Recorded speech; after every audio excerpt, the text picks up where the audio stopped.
Donc aujourd'hui, on va commencer une série sur les biographies des personnes inspirantes de l'islam.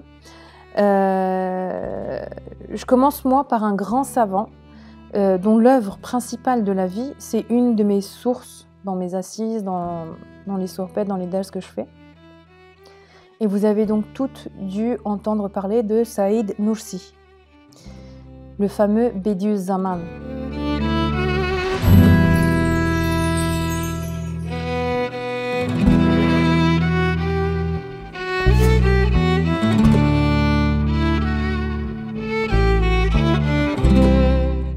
Alors, on a tous entendu parler de Saïd Nursi, d'accord? C'est un grand savant du siècle précédent. Et Bediüzzaman Saïd Nursi, alias donc dans notre jargon, dans le Hizmet, on dit Ustad. Ustad, ça veut dire quoi? Ça vient de l'arabe, ça veut dire l'enseignant, le prof, l'érudit, d'accord? Le savant. Donc, concernant ses origines, Ustad, il est né à Bitlis. Vous savez où c'est Bitlis?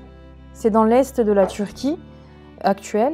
Il est né en 1878 et c'est un grand savant du XXe siècle. D'ailleurs, son surnom Bediüzzaman, ça vient de là. Ça veut dire le savant du siècle, le savant contemporain. Il doit donc ce surnom-là parce que sa pensée et son interprétation de l'islam sont au goût du jour en fait. Elles sont modernes et elles sont très liées aux sciences exactes. D'accord ? Donc quand vous lisez Ustad, vous voyez qu'il maîtrise aussi les maths, la physique, l'astronomie, les sciences exactes en fait. Son nom Nursi, et ça c'est comme pour beaucoup de savants musulmans, donc quand vous regardez par exemple Imam Nebavi, etc., les noms comme ça rappelle leurs origines. Et là, Nursi, en fait, ça vient de son village natal, qui est Nurs. Il naît et grandit dans un environnement conservateur et religieux, et du coup, ça le prédestine en fait à une carrière, à se spécialiser dans la science religieuse, dans la prédication. Et à l'époque, dans l'Empire ottoman, il y avait deux formes d'écoles. Il y avait les écoles séculières, on va dire, c'est les mekteb, et il y avait les écoles traditionnelles, ce sont les madrasas. Et les madrasas, ce sont ces écoles-là qui forment, si vous voulez, les imams, les savants. Ce sont ces écoles-là qui vont... c'est de ces écoles-là que vont sortir les grands imams de l'Empire ottoman. Et très tôt, en fait, il va intégrer cette école très tôt par rapport à sa période. Et il va continuer sa formation auprès de grands savants très réputés de sa région. Il continue, donc il accomplit son cursus à l'âge de 21 ans, brillamment. Il est tellement passionné, il est tellement sérieux dans ses études qu'il commence tout de suite à travailler sa carrière dans sa ville natale en transmettant ses savoirs à son tour. Et après, il est rattaché à Van. Donc c'est encore une fois une ville dans l'Est. Et là, il est conseiller des affaires religieuses du gouverneur local. D'accord ? Donc il commence déjà une carrière de conseiller religieux, de politicien, d'accord ? Ou de gouverneur, on va dire, de fonctionnaire. Malgré ça, il n'arrête pas, il ne cesse pas de continuer d'étudier, surtout les sciences exactes. Donc c'est là où j'en venais tout à l'heure, d'accord ? Il va continuer à étudier la physique, l'astronomie, les maths, toutes les sciences exactes qui peuvent vous venir à l'esprit. Pourquoi ? Parce que selon lui, la science religieuse, elle ne peut pas être parfaitement assimilée, on ne peut pas être parfaitement convaincu si la raison, elle, n'est pas convaincue. Donc ce que je disais, c'est que pour lui, il faut que la raison soit convaincue de ce que la religion propose. Et pour ça, il faut étudier les sciences exactes. Et c'est à ce moment-là qu'il va commencer à prendre une position face au gouvernement.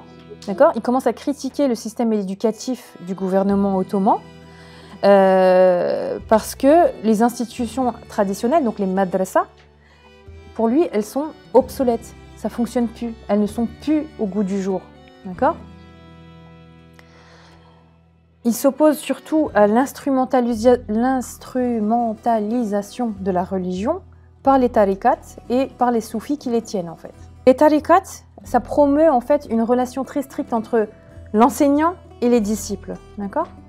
Et du coup, l'enseignement de ses disciples, elle est basée sur l'imitation et pas vraiment une acquisition, d'accord? Et pour lui, elle n'était pas adaptée à l'époque, parce que la science, elle connaît un grand essor à cette époque-là, et si tu délaisses la science pour imiter sans comprendre, eh ben, tu vas finir par avoir une foi fragile, en fait. D'ailleurs, il dit « Notre époque n'est pas une époque pour les tariqats ». Et il explique ça en disant « Le futur sera décidé par la raison et la science ». Alors là, c'est important. L'interprétation coranique, résolvant les problèmes grâce à la lumière, la raison et la science, formera le futur. D'accord ? Donc il place un grand espoir dans l'interprétation moderne du Coran. Et c'est donc l'œuvre principale de sa vie. D'accord ? Il cherche à réconcilier la foi, la raison et les conditions modernes. Et à l'époque, ce mariage-là, il était considéré comme un mauvais ménage en fait. Les traditionalistes, ils n'étaient pas du tout d'accord avec lui.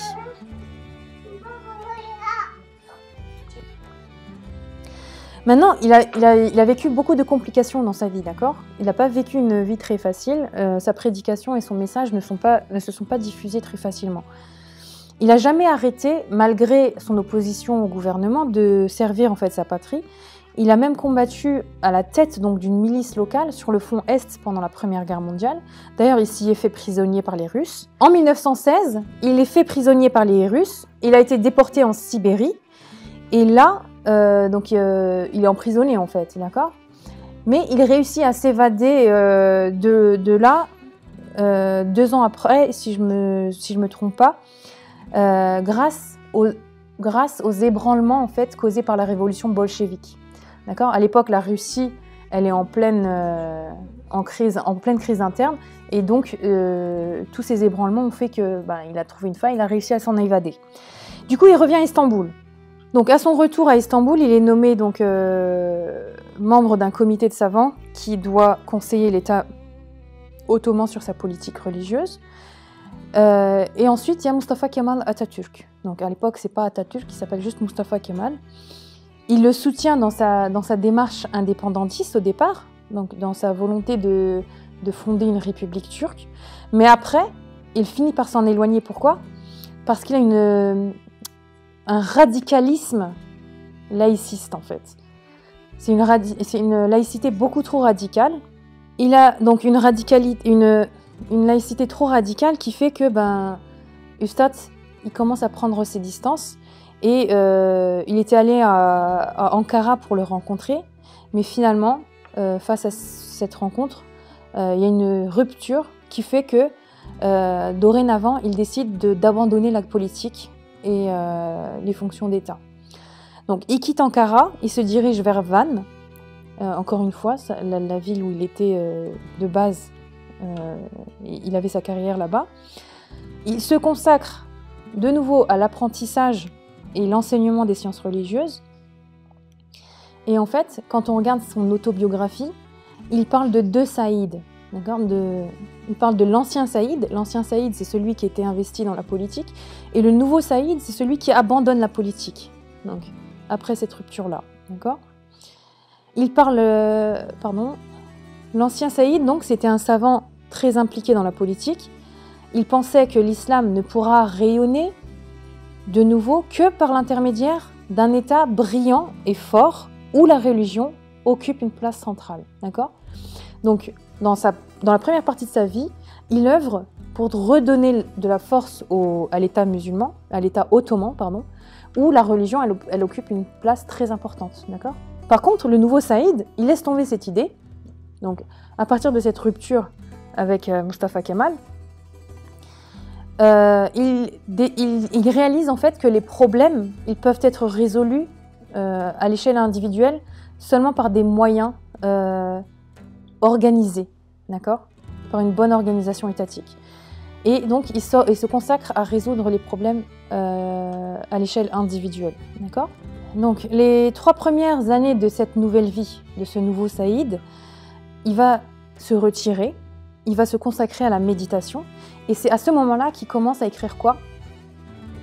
Les Risale-i Nur. Le premier livre qu'il met à l'écrit, c'est Mesnevi Nouriye, d'accord? Et c'est en 1925 qu'il a dû se retirer de cette retraite parce qu'il y a une révolte qui est dirigée par un autre savant du même nom qui a causé l'exil de tous les savants de cette région-là, en fait.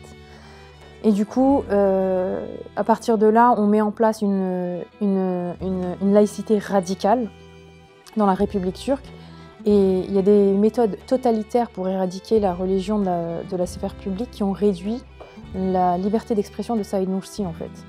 Il a été exilé, il a été surveillé par les forces de l'ordre, et ça pendant 25 ans de sa vie. Mais ça ne l'a pas empêché de continuer à écrire ses Risale-i Nur. Donc les Risale-i Nur, qu'est-ce que c'est? C'est une série de livres qui contiennent l'exégèse de certains versets du Coran. Donc il continue d'écrire ses Risale-i Nur malgré ces conditions. Et dites-vous qu'il soit en exil ou en prison, et il a passé 23 années de sa vie en prison, il a continué à écrire ces livres-là, ces livres rouges. En fait, ces conditions d'écriture et de diffusion de ces livres-là, elles étaient extrêmement éprouvantes et très difficiles, d'accord? Il s'agissait pour lui, cependant, d'un devoir, d'accord? C'est un devoir auquel il ne pouvait pas manquer, quoi qu'il arrive.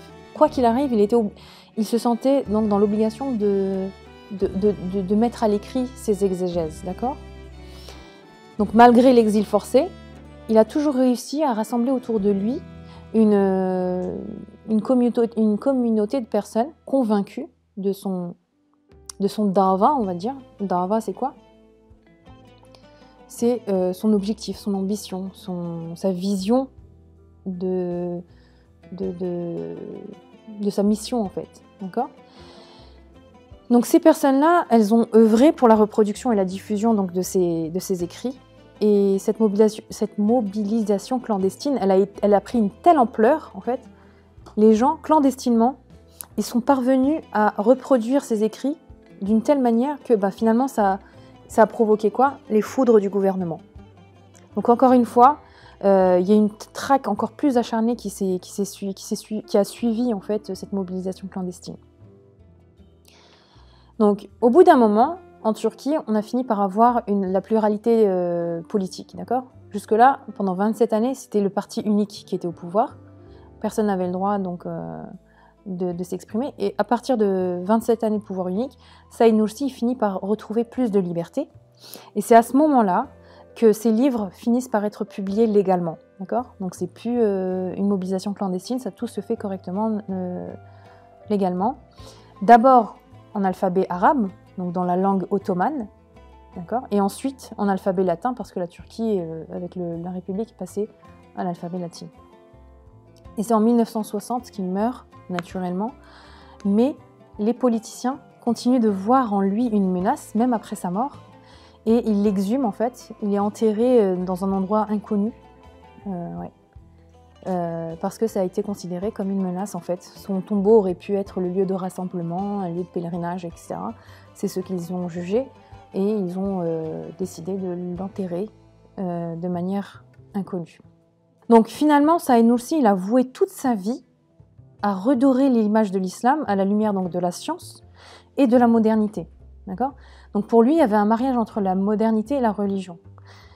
La démarche, elle est pertinente, et donc les détracteurs de l'islam, ils ont lutté contre son mouvement, mais ses œuvres ont parvenu à surmonter toutes ces épreuves. Et elle continue d'offrir donc aux lecteurs des explications rationnelles, et ça c'est très important, je souligne, des concepts islamiques sur la foi et l'adoration. D'accord ? Donc au total, il a écrit 14 volumes, d'un total de 6000 pages à l'époque, mais aujourd'hui, maintenant, les livres, ils ont des petites annotations, des définitions, des explications, etc. Donc on est à plus de 11 000 pages, et ça entre 1910 et 1950. Ce qui est frappant en fait dans l'écriture et la diffusion de son œuvre, c'est surtout le contexte en fait. Quand on fait un peu de recherche, si vous saviez dans quelles conditions en fait il a écrit toute son œuvre, c'est vraiment frappant. Malgré tout ça, il nous revient de respecter, de lire, d'étudier ses œuvres, Parce que leur seul but, c'est quoi? C'est d'éclairer notre vie spirituelle et de satisfaire surtout ce qu'on a beaucoup en ce moment dans notre période, c'est cette exigence d'explication rationnelle. On a besoin d'avoir une rationalité dans ce qu'on apprend. Et là, on est servi avec Saïd Nursi. Donc aujourd'hui, on va se contenter d'un portrait bref, général de cette personne. Et plus tard, Inch'Allah, on verra rapidement les différentes parties de sa vie.